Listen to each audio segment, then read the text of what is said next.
What's up, guys? Today I'm here with Yvette Rodriguez, Regional Manager to a condo association management company. All right, so thank you for being here today. I know we took you out of your little vacation to kind of ask you these questions, but I feel that Thank you for having me. you're welcome. I feel that too many people are asking these questions about associations going out, the assessments, and all these things that are happening all at the same time. What is the main thing that you see that's affecting HOA fees going up? Insurance is the main component in the budget for a condominium, and also the reserve study.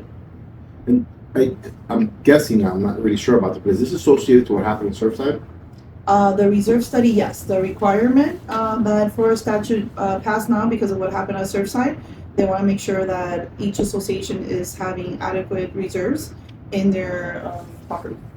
Just in case something happens, they can cover. Yes. Well, in my part, we call it acts of God, but you guys actually prepare for actual future repairs and things like that, right? Yes. So, like an example, an AC unit has, let's say, a useful life of 10 years.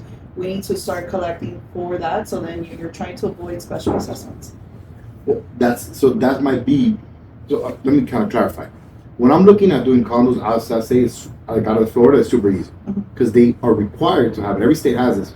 Florida has like a waiver or something where people are not required to have it. So I'm guessing that's why we're seeing more and more special assessments. They've never had the reserve before. Yes. Yeah. Yeah. Before owners were able to vote to waive them, and now they're saying that you cannot waive them anymore starting 2026. Cool. And going back to the insurance, why do you think insurance why they've gone up like what 40% in the last 2 years? Yes, insurance. We're seeing that a lot of carriers are moving out of Florida because of lawsuits, hurricane. There are just not enough carriers in Florida, so that's why you see the increase. Cool. So it's good information because I think like me as an owner, I'm a homeowner. I don't have a condo, but I'm pretty sure like if I saw my monthly bill go up by $500 or $1,000, I'd be freaking out. And most people I don't think are aware of those things. If I'm doing a financing for somebody who wants to buy a house, what do you recommend they look at first? So In in a condo, yeah, in a condo. So I tell owners, you're buying an investment, right? So you need to do your homework. You need to look at your condo docs. You need to look at your rules. You need to see what are the restrictions, like lease restriction, dog restriction, even gas restrictions. You need to educate yourself. And there is a couple other things I would say to ask the seller to obtain copies of your financials. Make sure that you have enough money in your operating account. The rule of thumb is you have 2 to 3 months. Also look at if there's any lawsuits, if there are upcoming special assessments or projects going on. So I think to clarify, we went from if you're buying a house, what to look at, and then now if you're buying a condo, I'm saying house, I'm so sorry.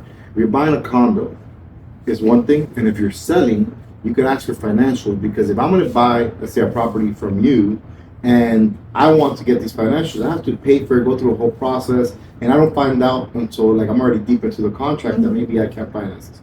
But as an owner, you get to request your financials for free. You get to find out if there's any pending litigations, any lawsuits, which I think is a major part of my business that I have to deal with. But on your side, I've never taken a look at that. Like, how many owners actually ask for their financials? Unless they're professional investors. Yeah, there's some. There's owners now that are educating themselves. They want to know how much you have with the reserves. Does it match the reserve study? If there's a lot of units in delinquency, are they at the attorney? I see more owners requesting the information, but as an owner, you have the right to get all of those records. They have the right. Yes, for free. Now, going into where we're going next, when is the deadline of all these updates that are coming up? So by the end of this year, 2025, you have to have had your reserve study completed. Then it needs to be approved by 2025, and it has to be in your budget by 2026. January 2026 is the deadline. And then what about the repairs and all these things? I know it's an ongoing thing, but I think this is the first major year for all those changes. It all depends on the building. If you have repairs that are due now, then you have to complete them. It just depends on each building. So I'm thinking going forward, like 2026 6 going forward, we're gonna have like a nice smooth process, extra coverage. That's actually a good thing, right? Because I think right now we're looking at something negative, but ultimately I'll be able to do financing for more condos. People could afford maybe moving into condos. I know a lot of the condos have big HOAs, but now it makes sense why. Yeah, and the good thing for owners that are going to purchase in condos in the future doesn't mean that you're not going to ever have a special assessment, but you're not in the risk of having special assessment, like a list of more special assessments, because you're collecting those funds for these type of replacement. So I guess just a message that I want to tell people is a lot of people are afraid of buying condos, and I think it's harder to buy a condo today more than it's ever going to be in the near future. And that makes like an opportunity. Like if I can't finance a condo right now, I might as well buy it cash, because once it's able to be financed, typically once it's easier, more people get to buy it.